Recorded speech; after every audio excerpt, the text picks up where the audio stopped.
Hello dear students, once again welcome in the online class of subject Applied Chemistry, second semester Civil Mechanical branch. I am Professor Swati Ingre from Department of Chemistry, NIT Polytechnic, Nagpur. हमने start किया है unit number 1 जिसका नाम है metals, alloys, cement, lime and refractory material. आज हम study करने वाले हैं extraction of iron. Course outcome mechanical और सिविल के लिए ये सेम यूनिट कॉमन है। Select the relevant metallurgical process related to the industrial application. Industry में जो मेटलर्जिकल प्रोसेस यूज़ की जाती है, इन सारी चीज़ों के बारे में इस यूनिट में हमें जानकारी मिलने वाली है। Learning outcome students will be able to understand the extraction of iron. Iron metal जो है उसका एक्सट्रैक्शन प्रोसेस क्या है उसके बारे में डिटेल में जानकारी आपको इस वीडियो के माध्यम से मिलने वाली है। तो हम स्टार्ट करते हैं एक्सट्रैक्शन ऑफ आयरन। सबसे पहले हम देखेंगे कि आयरन के कौन से ओर्स होते हैं, और लास्ट टाइम हमने जो वीडियो देखे हैं उसका हम एक क्विक रिवीजन जो है वो कर लेते हैं। तो लास्ट वीडियो में हमने स्टडी किया है टाइप्स ऑफ फर्नेसेस, दो तरह के फर्नेसेस।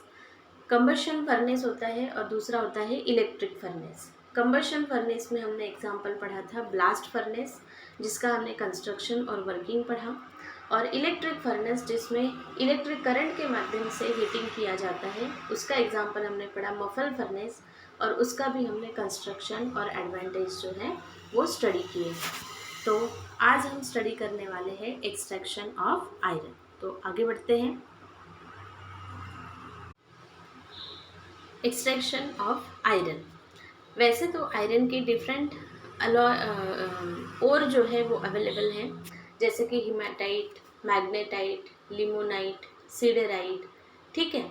लेकिन सबसे ज़्यादा आयरन जो है उसको एक्सट्रैक्ट करने के लिए जो और यूज़ किया जाता है उसका नाम है हीमाटाइट। हीमाटाइट का केमिकल फॉर्मूला है Fe2O3। Fe2O3 हमारी केमिस्ट्री की लैंग्वेज में हम इसको आयरन ऑक्साइड जो है वो बोलते हैं, लेकिन मेटलर्जी की भाषा में Fe2O3 को बोला जाता है हीमाटाइट। तो हीमाटाइट ओर से हम आयरन को एक्सट्रैक्ट करेंगे, क्योंकि इसमें ये जो Fe आपको दिख रहा है, this Fe is nothing but iron.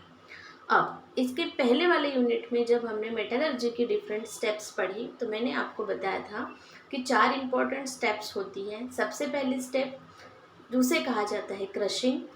दूसरा जो स्टेप होता है that is called as concentration, मतलब गैंग को हटाना है, जो अर्दन इम्प्योरिटी होती है, धूल, मिट्टी, कंकड़, पत्थर वगैरह, उनको हटाना है।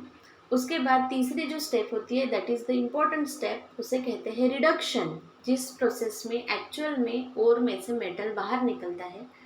और सबसे आखिरी में होता है रिफाइनिंग, मतलब अगर कुछ इम्प्योरिटीज़ हैं तो वो इम्प्योरिटीज़ भी हम उसमें हटा सकते हैं। तो अब हम स्टडी करते हैं कि आयरन के एक्सट्रैक्शन प्रोसेस में कौन से स्टेप हैं। तो सबसे पहले इसमें भी रहेगा क्रशिंग, क्योंकि जब हीमाटाइट अर्थ क्रस्ट से, खदानों में से जब बाहर निकाला जाता है तो बड़े बड़े पत्थरों के जैसा होता है, बहुत लार्ज साइज जो है वो पत्थर होते हैं, तो उसमें से आयरन को निकालना, प्रोसेस करना थोड़ा डिफिकल्ट हो सकता है। तो सबसे पहले उन पत्थरों को क्रश किया जाता है जॉ क्रशर नाम के मशीन में डाल के। देन अब ये सारी चीज़ें ज़मीन के अंदर से निकली हुई है, तो ऑब्वियसली उसमें कुछ ना कुछ ज़मीन की इम्प्योरिटी, मतलब जैसे धूल है, मिट्टी है, कंकड़ है, पत्थर है, डस्ट है ना, ये सारी चीज़ें जो है वो उसमें मिली हुई होती है, जिसे कहा जाता है गैंग। तो ये गैंग को हटाने के लिए कॉन्सेंट्रेशन प्रोसेस जो है वो किया जाता है। अब आयरन का जो कॉन्सेंट्रेशन है उसको करने के लिए कुछ फिजिकल मेथड्स का भी अप्लाई किया जाता है और कुछ केमिकल मेथड्स भी अप्लाई किए जाते हैं। तो आयरन का ओर जो है उसके लिए जनरली यूज़ किया जाता है ग्रेविटी सेपरेशन मेथड और magnetic separation method. Gravity separation method का कंसेप्ट मैंने लास्ट टाइम आप लोगों को बताया था, मैं फिर से एक बार आप लोगों को रिवाइज कर दूंगी, और साथ में ही हम इसको मैग्नेटिक सेपरेशन मेथड से भी सेपरेट कर सकते हैं। और केमिकल कॉन्सेंट्रेशन में रोस्टिंग प्रोसेस हम यूज़ करेंगे।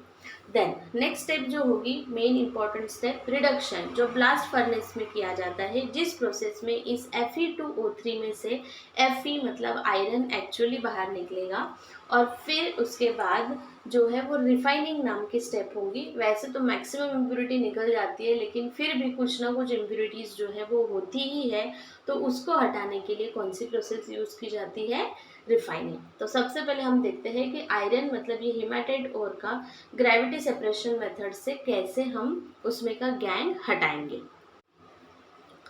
हाँ तो बच्चों, सबसे पहली स्टेप जो है वो क्रशिंग की स्टेप है। तो फिर से ये लास्ट टाइम भी हमने ये फिनोमिना देखा था। ऐसे जॉ क्रशर नाम की बड़ी मशीन होती है जिसमें ये ओर जो है हेमाटाइट ओर जो बड़े लार्ज साइज़ की है उसको डाला जाएगा और वो जॉ क्रशर नाम की मशीन में उसको छोटे छोटे टुकड़ों में जो है वो डिवाइड किया जाएगा। देन नेक्स्ट स्टेप होती है कॉन्सेंट्रेशन। कॉन्सेंट्रेशन स्टेप में हम उसमें जो इम्प्योरिटी होती है सच एज सैंड, क्ले, जिसे गैंग बोला जाता है, गैंग, ठीक है, तो उसे हम हटाएंगे। तो कॉन्सेंट्रेशन करने के लिए जो है हम दो मेथड यूज़ करते हैं। आयरन का ओर का कॉन्सेंट्रेशन करने के लिए, हेमाटाइट ओर का कॉन्सेंट्रेशन करने के लिए पहली मेथड है ग्रेविटी सेपरेशन मेथड और दूसरी है इलेक्ट्रोमैग्नेटिक सेपरेशन मेथड। तो सबसे पहले हम देखते हैं कि ग्रेविटी सेपरेशन मेथड में कैसे होता है। तो मैंने लास्ट टाइम आप लोगों को बताया था कि gravity separation method works on the principle of gravity.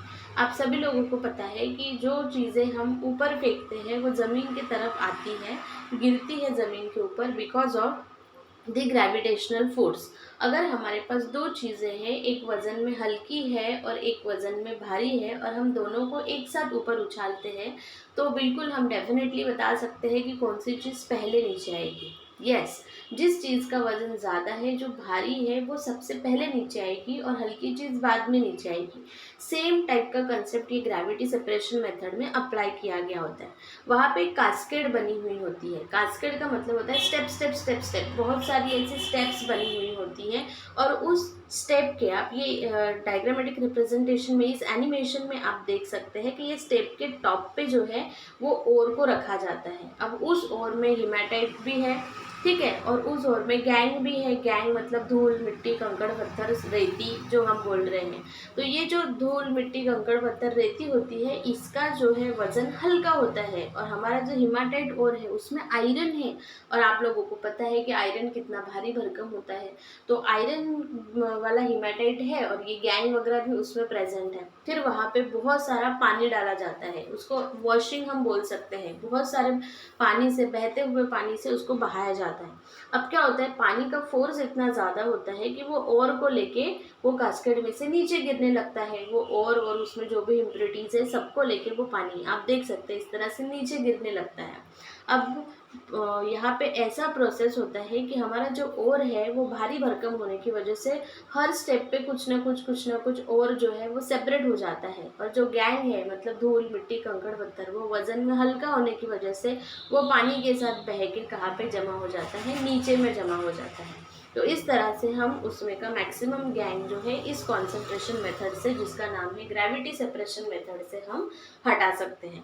I hope कि आप लोगों को ये ग्रेविटी सेपरेशन मेथड का कंसेप्ट समझ में आया है।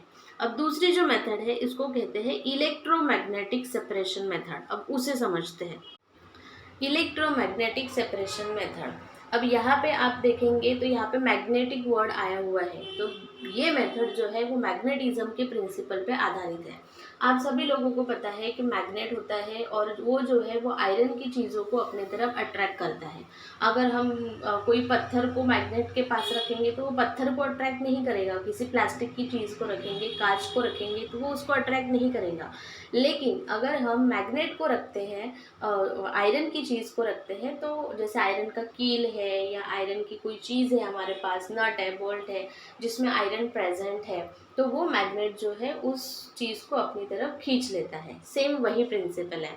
Magnetic separation, the ore particles fall over the fast moving belt around the magnetic drum. देखिए यहाँ पे ये दो व्हील आप लोगों को दिखाई दे रहे हैं। ये एक नॉर्मल व्हील है और ये जो कुछ भी व्हील है, इस व्हील में फिट किया हुआ है एक बहुत ही पावरफुल मैग्नेट। ठीक है। एक सादा वाला व्हील होता है और दूसरा जो व्हील है उसमें फिट होता है एक पावरफुल मैग्नेट, इसी वजह से इसको बोला जाता है मैग्नेटिक ड्रम। अब ये व्हील को कंटिन्यूअसली क्या किया जा रहा है, रोटेट किया जा रहा है। क्या किया जा रहा है, रोटेट किया जा रहा है। अब यहाँ पे पहले व्हील के ऊपर जो है वो ओर के पार्टिकल, ये देखिए ये ओर के पार्टिकल हमने डाले।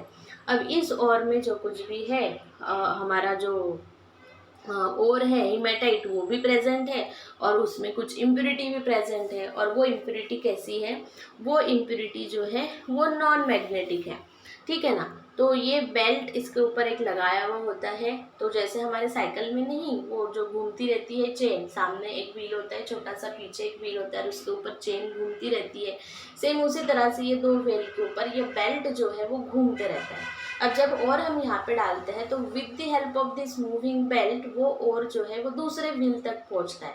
अब पहले व्हील में तो मैग्नेट नहीं था, लेकिन दूसरे व्हील में क्या प्रेजेंट है, मैग्नेट। तो मैग्नेट क्या करेगा, जो आयरन मेटल वाली चीज़ है मतलब हीमेटाइट जो है उसको वो अपने से चिपका के रखेगा। लेकिन जो नॉन मैग्नेटिक उसमें इम्प्योरिटी है जैसे धूल, मिट्टी, कंकड़, पत्थर, रेती, ये चीज़ें मैग्नेटिक नहीं होती, मैग्नेट को उनसे कुछ लेना देना नहीं है। तो वो चीज़ें जो है वो अलग सेपरेट हो जाएंगी गैंग, और जो हमारा मैग्नेटिक और है जो हीमेटाइट है वो अलग सेपरेट हो जाएगा। And this method is called as electromagnetic separation method. तो इस तरह से अगर हमारे ओर में कुछ नॉन मैग्नेटिक इम्प्योरिटी प्रेजेंट है जिसे हम गैंग कहते हैं, तो उसे हम इलेक्ट्रोमैग्नेटिक सेपरेशन मेथड से रिमूव कर सकते हैं। तो पहली स्टेप हो गई क्रशिंग, दूसरी स्टेप हो गई कॉन्सेंट्रेशन। कॉन्सेंट्रेशन में हमने दोनों मेथड देख लिया, ग्रेविटी सेपरेशन मेथड भी हो गया और इस मेथड को बोलते हैं इलेक्ट्रोमैग्नेटिक सेपरेशन मेथड। अब जो नेक्स्ट स्टेप होती है जो बहुत ही ज़्यादा इम्पॉर्टेंट है, दैट स्टेप इज़ रिडक्शन, क्योंकि यही वो स्टेप है जिसमें मेटल एक्चुअल में ओर में से बाहर निकलता है। हीमेटाइट का फॉर्मूला क्या है, Fe2O3। तो ये जो रिडक्शन नाम की स्टेप होती है उसमें वो Fe बाहर निकल जाएगा। तो अब हम देखते हैं रिडक्शन स्टेप। हाँ, तो रिडक्शन प्रोसेस में क्या होता है, the roasted ore powder is mixed with the coke and limestone and is burned in the furnace where coke act as a fuel।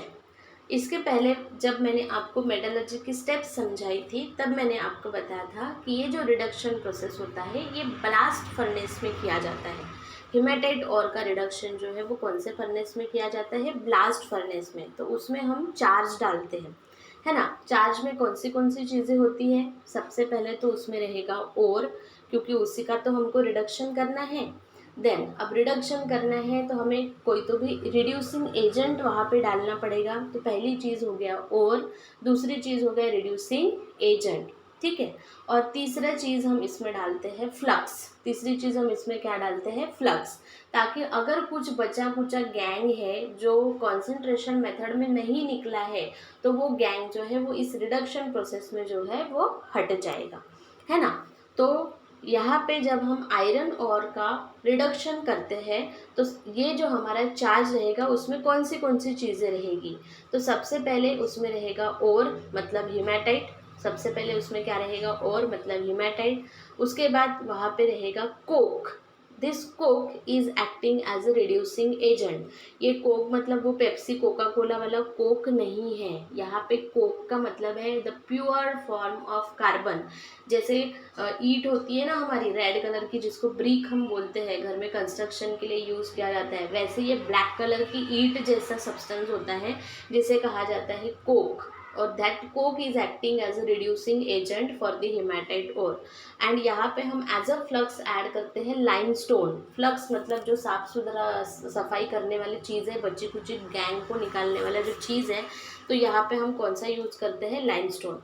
तो बच्चों ध्यान में रखिएंगे जब भी आपको आयरन का एक्सट्रैक्शन प्रोसेस पूछा जाता है और उसमें आपको बोलते हैं कि आयरन के एक्सट्रैक्शन प्रोसेस में कौन सा चार्ज डाला जाता है, चार्ज में क्या क्या चीज़ें होती है, तो सबसे पहले आपको बताना है ओर का नाम, तो ओर का नाम है हीमेटाइट। फिर आपको बताना है रिड्यूसिंग एजेंट का नाम, तो रिड्यूसिंग एजेंट का नाम है कोक। और फिर आपको बताना है कि आप कौन सा फ्लक्स उसमें डालते हैं, तो फ्लक्स का नाम है लाइमस्टोन। देन वहाँ पे जो है वो ब्लास्ट फर्नेस में कुछ केमिकल रिएक्शंस होती है, ठीक है। तो वो केमिकल रिएक्शन शॉर्ट में इस तरह से मैंने बताई है यहाँ पे। कि ये जो कोक होता है that Coke reacts with the oxygen, क्योंकि ब्लास्ट फर्नेस जो है उसमें हम हीटिंग करते हैं with the help of hot air, तो वहाँ पे बहुत ज़्यादा ऑक्सीजन होता है। तो वो जो कोक होता है that pure form of carbon that react with the oxygen and gives the formation of CO2। क्या बनाता है वो? CO2 मतलब कार्बन डाइऑक्साइड। और ये एक एक्सोथर्मिक प्रोसेस होती है जिसमें बहुत ज़्यादा मात्रा में हीट जनरेट होती है। नाउ दिस CO2, ये जो CO2 उस ब्लास्ट फर्नेस में, वो कॉम्पैक्ट ब्लास्ट फर्नेस में बनता है, that CO2 again reacts with the Coke, क्योंकि कोक हम डालते ही जा रहे हैं, ऊपर से डालते ही जा रहे हैं ना, चार्ज जो है वो धीरे धीरे आ रहा है ब्लास्ट फर्नेस के अंदर। तो that CO2 reacts with Coke and gives the formation of carbon monoxide. यहाँ पे देखिए, यहाँ पे CO2 है और यहाँ पे CO है। तो CO2 मतलब carbon dioxide and CO means carbon monoxide, again with the generation of the heat, and this carbon monoxide is actually acting as a reducing agent। तो ये जो हमारा ओर है that is iron oxide Fe2O3, उसके साथ ये carbon monoxide जो है वो रिएक्ट करता है और इसमें से आयरन बाहर निकल जाता है। देखिए आप यहाँ पे देख सकते हैं, यहाँ पे रिडक्शन प्रोसेस हो रहा है, आयरन बाहर निकल गया है और यहाँ पे जो हमको बाय प्रोडक्ट मिला है वो मिला है CO2 गैस, वो हमको मिला है CO2 गैस। मैं आप लोगों को ब्लास्ट फर्नेस जो है उसको एक बार फिर से बता देती हूँ, ब्लास्ट फर्नेस में ये प्रोसेस, ये रिएक्शन कैसे होते हैं, तो आप लोगों को और अच्छे से समझ में आएगा। ये देखिए, इस एनिमेशन से आप समझ सकते हैं कि जो ब्लास्ट फर्नेस होता है उसमें हीमेटाइट का रिडक्शन प्रोसेस कैसे होगा। तो सबसे ऊपर ये कप एंड कोन होता है, ये कप एंड कोन नीचे गया और यहाँ से हमने इसमें ऐड किया चार्ज। अब मैंने आप लोगों को बताया है कि चार्ज में 3 चीज़ें होती है। चार्ज में एक होता है ओर, एक होता है रिड्यूसिंग एजेंट और एक होता है फ्लक्स। तो हमारे चार्ज में जो ओर है वो है हीमेटाइट, जो रिड्यूसिंग एजेंट है वो है कोक और जो फ्लक्स है वो है लाइमस्टोन। तो ये हमने ऊपर से डाला। फिर यार्ड वायर में से हॉट एयर अंदर आती है, ये देखिए आप रेड कलर से देख सकते हैं कि हॉट एयर अंदर आती है, जिसकी वजह से ये जो ब्लास्ट फर्नेस है इसका टेम्परेचर जो है वो बढ़ने लगता है। अब ये टेम्परेचर बढ़ने की वजह से ये जो कोक होता है that carbon, pure form of carbon, वो इस एयर के साथ रिएक्ट करता है and gives the formation of carbon dioxide. This carbon dioxide means CO2 again reacts with the coke, and gives the formation of carbon monoxide. Carbon monoxide मतलब CO बनता है और ये जो कार्बन मोनोऑक्साइड है ये एक्चुअल में हमारा जो हीमेटाइट ओर है Fe2O3 उसका रिडक्शन करता है और उसका रिडक्शन करके उसमें से आयरन बाहर निकालता है और कौन सी गैस बनती है? CO2 गैस बनती है। और जो भी आयरन बना हुआ है वो आयरन वज़न में भारी भरकम होने की वजह से वो यहाँ पे नीचे जमा हो जाएगा। आप देख सकते हैं ये यहाँ पे नीचे में एक नैरो पोर्शन है, वहाँ पे वो हाई टेम्परेचर बहुत ज़्यादा हाई होने की वजह से ये आयरन मोल्टन स्टेट में रहेगा, तो वो ये नीचे वाले आउटलेट में से हम बाहर निकाल देंगे। उसके बाद जो भी बची कुची इम्प्योरिटी अगर उसमें होगी उसको निकालने का काम लाइमस्टोन करता है और लाइमस्टोन मतलब फ्लक्स, और फ्लक्स जब गैंग के साथ रिएक्ट करता है तो वहाँ पे बनता है स्लैग। दैट स्लैग जो है वो वज़न में हल्का होता है तो वो ये ऊपर वाले आउटलेट से बाहर निकल जाएगा और यहाँ पे जो बाय प्रोडक्ट करके कार्बन डाइऑक्साइड बनी हुई है जिसको फ्लू गैसेस बोला जाता है वो ये अपर वाले आउटलेट में से क्या हो जाएगा? एस्केप हो जाएगा, बाहर निकल जाएगा। तो इस तरह से रिडक्शन प्रोसेस में Fe2O3 में से Fe मतलब आयरन जो है वो बाहर निकल जाएगा। मैं केमिकल रिएक्शन फिर से एक बार आप लोगों को बता देती हूँ तो आप लोगों को और अच्छे से समझ में आएगा। और all chemical reactions occurring in the zone of reduction, यहाँ पे ध्यान से समझेंगे। सबसे पहले क्या होता है, ये जो Fe2O3 है, this Fe2O3 reacts with carbon monoxide. ठीक है, कि कार्बन मोनोऑक्साइड कैसे बना ये हमने इसके पहले समझा है। जो कोक हमने ब्लास्ट फर्नेस में डाला वो कोक मतलब कार्बन ऑक्सीजन के साथ रिएक्ट करता है और gives the formation of CO2। CO2 मतलब कार्बन डाइऑक्साइड। ये कार्बन डाइऑक्साइड फिर से कोक के साथ रिएक्ट करता है, CO2 again reacts with C and gives the formation of CO। CO मतलब कार्बन मोनोऑक्साइड। और ये कार्बन मोनोऑक्साइड जो है ये इस आयरन ऑक्साइड के साथ रिएक्ट करता है, मतलब हीमेटाइट के साथ रिएक्ट करता है। It is actually a 3 step process. पहले स्टेप में Fe2O3 के साथ पहला CO रिएक्ट करता है and it get converted into Fe3O4 with the removal of first CO2। देखिए यहाँ पे Fe2O3 है और यहाँ पे Fe3O4 है। देन सेकेंड स्टेप में क्या होता है, दिस Fe3O4 जो है, ये जो पहली स्टेप में Fe3O4 बना है, इस Fe3O4 के साथ फिर से कौन रिएक्ट करता है, कार्बन मोनोऑक्साइड। कौन रिएक्ट करता है, कार्बन मोनोऑक्साइड। एंड इस स्टेप में एक्चुअल में Fe जो है वो बाहर निकलता है with the release of 4CO। Then ये जो Fe2O3 है, जो बचा कुचा Fe2O3 है, उसके साथ फिर से CO जो है कार्बन मोनोऑक्साइड रिएक्ट करता है और यहाँ पे ट्वाइस Fe और CO2 बन के ये बाहर निकल जाता है। तो ये जो रिएक्शंस है, ये रिएक्शंस होते हैं ब्लास्ट फर्नेस में और फाइनली उसमें से कौन बाहर निकलता है, Fe। Fe मतलब आयरन मोल्टन स्टेट में जो नीचे वाले आउटलेट से हम बाहर निकाल लेते हैं और एज अ फ्लू गैस वहाँ पे क्या बनता है, CO2। CO2 मतलब carbon dioxide. Okay, so dear student, अब हम देखते हैं समरी कि आज आपने क्या सीखा। Now you understand the extraction of iron. Step 1 होता है क्रशिंग, सेकेंड स्टेप होता है कॉन्सेंट्रेशन। कॉन्सेंट्रेशन में हमने दोनों मेथड पढ़े, ग्रेविटी सेपरेशन मेथड और flotation method. Then step number 3 जो होता है वो होता है रिडक्शन, और रिडक्शन हमने पढ़ा कि ब्लास्ट फर्नेस में ये रिडक्शन प्रोसेस जो है वो होता है। देन प्रोग्राम आउटकम, आज आपको आयरन के मेटलर्जी के बारे में बेसिक नॉलेज मिला है, साथ में ही ये चीज़ आपको हमेशा याद रहने वाली है, तो लाइफ लॉन्ग लर्निंग भी आपको मिला है। असाइनमेंट, जो हमने सीखा वही आपका असाइनमेंट रहेगा। आपको crushing, concentration by gravity separation method and flotation method and reduction in blast furnace के बारे में जानकारी लिखना है। हमारा जो नेक्स्ट वीडियो रहेगा वो रहेगा एक्सट्रैक्शन ऑफ कॉपर। आज के इस वीडियो में हमने आयरन मेटल का एक्सट्रैक्शन प्रोसेस पढ़ा।